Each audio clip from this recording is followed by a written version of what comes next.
Assalamualaikum warahmatullahi wabarakatuh. Alhamdulillah, alhamdulillahilladzi anzala sakinata fi qulubil mu'minin liyazdadu imanan ala imanihim. Asyhadu an la ilaha illallah wa asyhadu anna Muhammadan abduhu wa rasuluh. Allahumma shalli wa sallim ala Muhammad wa ala ali Muhammad ma ba'du. Para pendengar yang dirahmati Allah, pada kesempatan yang berbahagia ini, mari kita bersyukur dan juga memperbanyak sholawat kepada baginda Rasulullah Muhammad SAW. Saya sebagai moderator pada kesempatan yang berbahagia ini, perkenalkan, nama saya Ahmad Rifai dari staf guru SMP Al-Qolam Muhammadiyah Gemolong, dan bersama kami pemateri kita yaitu Ustadz Abdurrahman An-Najah, sarjana agama. Beliau kepala sekolah SMP Al-Qolam Muhammadiyah Gemolong, yang pada kesempatan kali ini insya Allah kita akan bahas tuntas berkaitan dengan mendidik anak, ya, sesuai dengan teladan Nabi Shallallahu Alaihi Wasallam. Oke, langsung saja kita akan kupas tuntas bagaimana mendidik anak sesuai dengan teladan dari Rasulullah Muhammad SAW, mulai sejak sebelum anak itu dilahirkan sampai besar, ya. Oke, oleh karena itu langsung saja saya persilahkan kepada beliau Ustadz Abdurrahman An-Najah untuk bisa mengulas tentang materi tersebut. Terima kasih. Assalamualaikum warahmatullahi wabarakatuh. Alhamdulillahi rabbil alamin wal aqibatu lil muttaqin wala udwana illa 'alal zalimin. Asyhadu an la ilaha illallah wahdahu la syarikalah wa asyhadu anna Muhammadan abduhu wa rasuluh. Allahumma shalli ala Muhammad wa ala alihi wa sahbihi ajmain. Wa ba'du. Alhamdulillah, kita tidak hentinya memuji Allah Subhanahu wa taala, bersyukur kepadanya, karena dengan bersyukur itu Allah Subhanahu wa taala berkenan menambah nikmat yang telah diberikan kepada kita. La in syakartum la azidanakum wa la in kafartum inna adzabi lasadid. Baik, terima kasih Ustaz Arif yang telah berikan waktu pada saya, dan sebelum saya memulai, saya sapa dulu yang pertama kepada Bapak dan Ibu wali siswa SMP Al-Qolam Muhammadiyah Gemolong, dan juga tidak lupa siswa dan siswi, anak-anakku sekalian yang sekarang harus berada di rumah dalam kondisi berpuasa atau siam.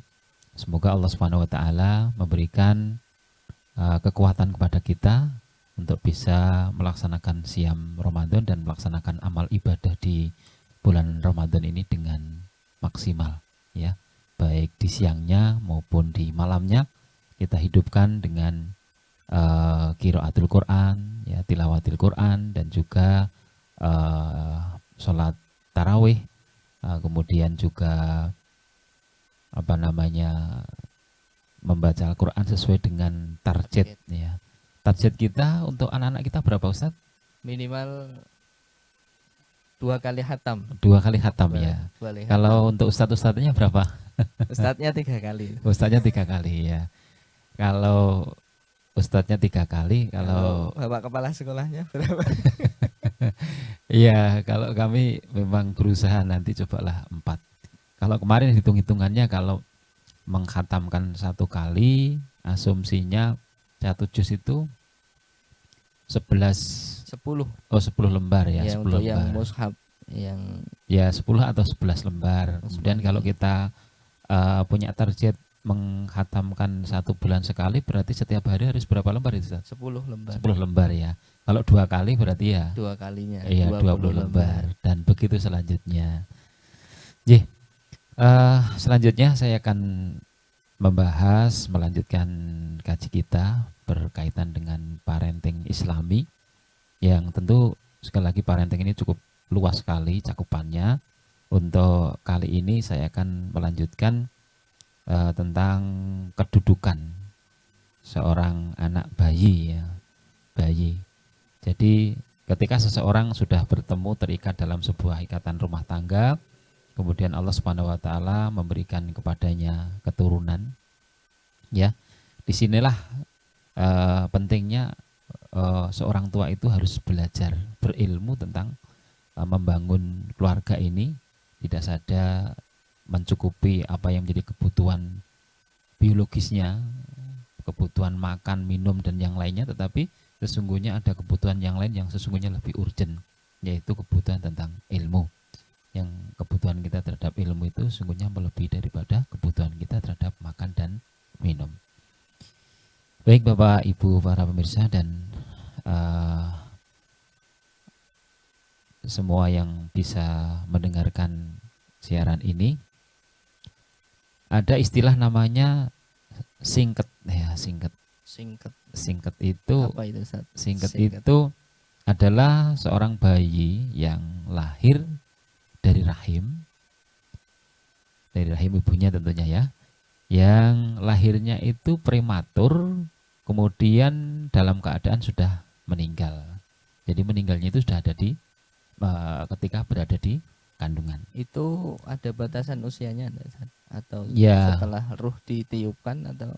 ya ada batasan ya, setelah 4 bulan 4 ya, bulan. 4 bulan dari alaqah mudghah ya, 40 hari pertama, 40 hari kedua, kemudian 40 hari ketiga itu ya. Ya, jadi dalam keadaan tidak bernyawa, bayi itu sudah lahir, sehubungan dengan itu terdapat banyak hadis yang keterangannya sangat menggembirakan hati mereka yang mengalaminya. Saya bacakan, waladhi nafsi biyadihi innas sakto layat la yajurru umuhu bisarori ilal jannati idah tasabathu. Demi Tuhan yang diriku berada di dalam genggamannya, sesungguhnya singkat, nah ini anak yang lahir dalam keadaan sudah meninggal itu benar-benar akan menarik ibunya ke dalam surga dengan pusarnya bila sang ibu rela dengan kehilangannya. Jadi para pemirsa yang semoga dirahmati oleh Allah Subhanahu wa taala, kedudukan ini hanya diperoleh bagi sang ibu yang sabar demi mengharapkan pahala Allah dengan kematian bayinya. Jadi ketika seorang dari keluarga bapak dan ibu yang dikaruniai oleh Allah berupa dzurriyyah, namun kalau bahasa Jawanya ini ora gelem timong gitu ya, masih jadi meninggal dalam kandungan, itu ketika dia bersabar maka nanti justru menjadi tabungan bagi orang tuanya. Maka doa ketika kita menyolatkan jenazah bagi anak-anak itu ditambah dengan Allahumma ja'alhu lana salafan wa faraton wa ajron. Ya Allahumma ja'alhu lana, ya Allah jadikanlah anak ini yang meninggal itu bagi kedua orang tuanya adalah tabungan ya, tabungan pahala untuknya di akhirat. Maka ketika dia bersabar, Allah Subhanahu wa taala menjadikan baginya nanti akan dibangunkan sebuah istana di surga.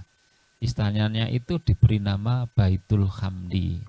Baitun itu rumah, Hamdun itu yang terpuji. Jadi rumah yang terpuji. Ini anak-anak orang muslim itu tempatnya adalah di surga. Jangan kemudian kita terus dibenturkan ya kan, kalau nanti masuk surga kan dengan amalnya lah, sementara dia belum punya amal sama sekali, misalnya seperti itu. Itu kita tidak bahas masalah itu karena itu cukup ada pembahasan secara tersendiri. Jadi para pemirsa yang semoga Allah rahmati dan Allah berkahi,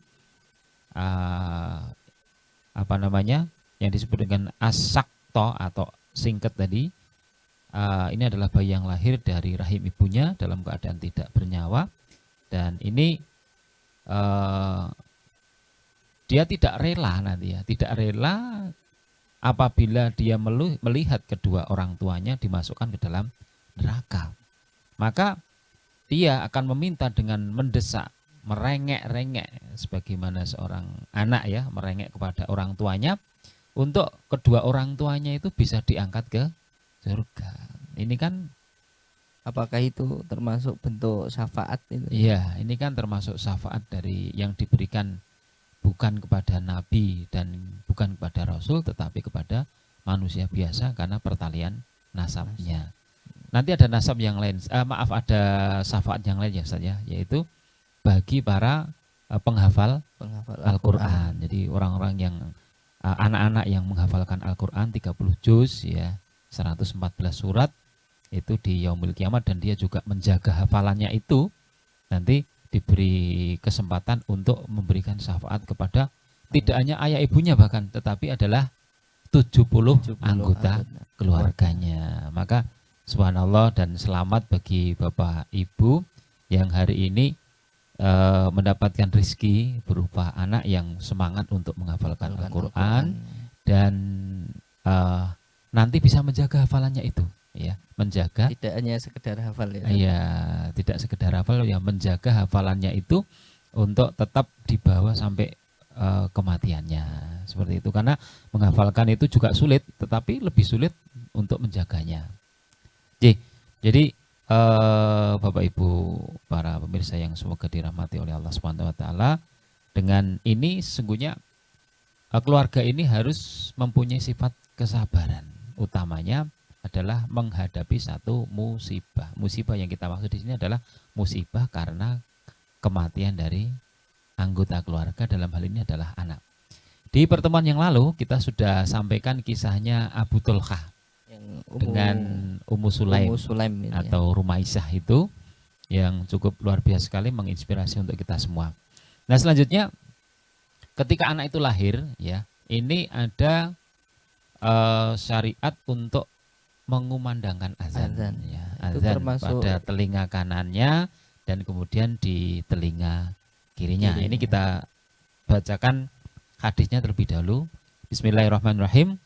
Ra'aitu Rasulullah sallallahu alaihi wasallam adzana fi udhunil Hasani ibnu Ali hina waladatu Fatimah.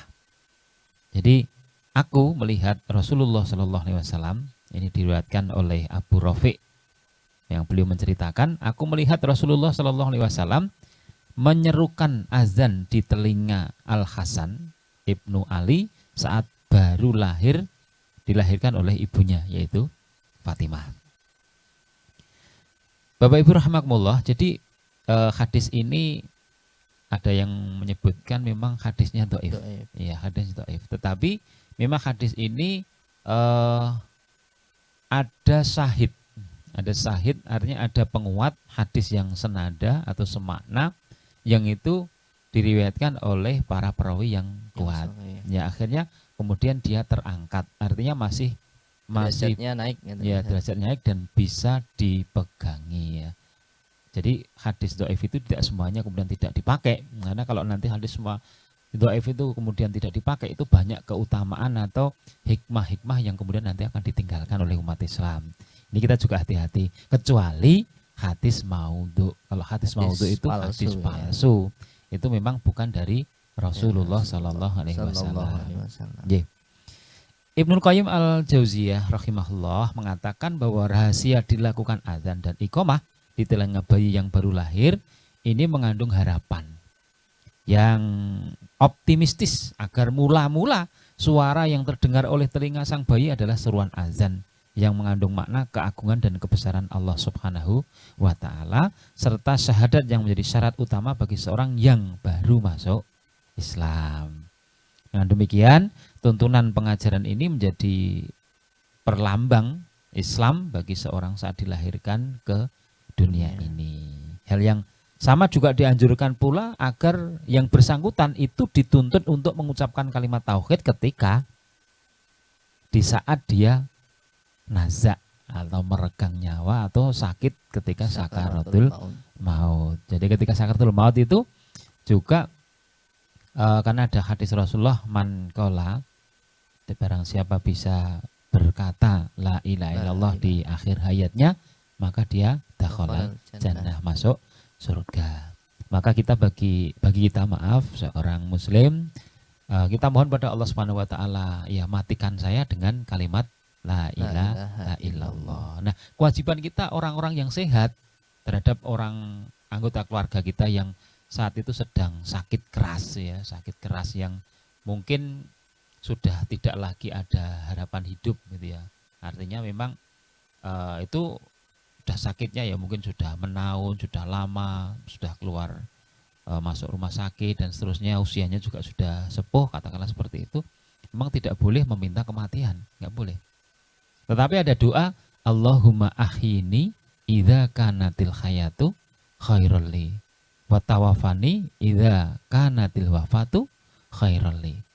Ya Allah, hidupkanlah aku, itu domirnya aku ya, apabila memang kehidupan itu baik bagiku, dan matikan aku apabila memang kematian itu adalah baik bagiku. Jadi sekali lagi seorang muslim tidak diperkenankan untuk meminta adanya sebuah kematian, apalagi mati menyengaja bunuh diri, itu jelas nanti akan dihukum di akhirat nanti sesuai dengan ya kondisi. Kalau dia matinya gantung ya digantung, kalau dia makan racun dia minum racun, kalau dia dan menjatuhkan diri dari bangunan ya menjatuhkan diri bangunan. Lebih dari itu kami tidak akan membahas masalah itu. Kita kembali ke pembahasan kita, yaitu tentang menyerukan azan ketika lahir. Sekali lagi ini memang ada ikhtilaf, ada perbedaan. Kita tidak membicarakan masalah perbedaan, kita ambil satu kesepakatan dan ketepatannya aja. Bagaimana ketika lahir ini kita kenalkan kalimat yang pertama adalah kalimat tauhid. Kemudian ketika nanti meninggal dunia pun kita juga berharap nanti kita bisa mentalkinnya. Apa itu mentalkin? Yaitu membisikkan atau menuntun dengan kalimat tauhid la ilaha illallah bagi orang yang sudah mendekati ajalnya. Jadi siapa yang harus mentalkinkan itu? Ya orang yang paling disukai oleh orang yang sakit itu. Ya, orang yang sakit itu. Yang paling tahu tentang kondisi kejiwaannya orang yang sakit itu. Karena mohon maaf, karena kurangnya ilmu, saya pernah mendapati itu mentalkin itu corona dicecer terus. La ilaha illallah, la ilaha illallah, la ilaha illallah. Tidak seperti itu sebenarnya. Saya pernah mendapatkan keterangan dari Ustadz Umar Mita itu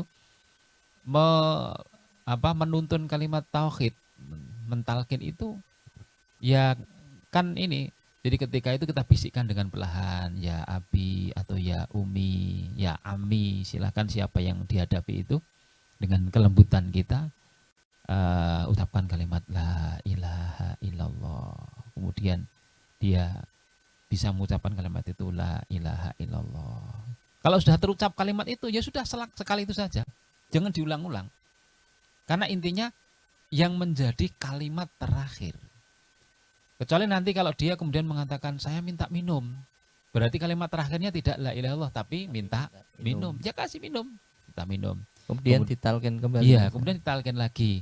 Mungkin dengan lembut. Kalau sampun kunjuk nggih saniki maos kalimat tauhid malih dituntun lagi la ilaha illallah. Pastikan itu kalimat yang terakhir itu adalah kalimat la ilaha illallah. Dan kita berharap kita bisa mengucapkan kalimat itu. Dan nampaknya sederhana ya, wah penak iki. Nek mati muni la ilaha illallah mlebu swarga. Tapi ingat, seseorang itu akan dimatikan dalam keadaan bagaimana dia hidup.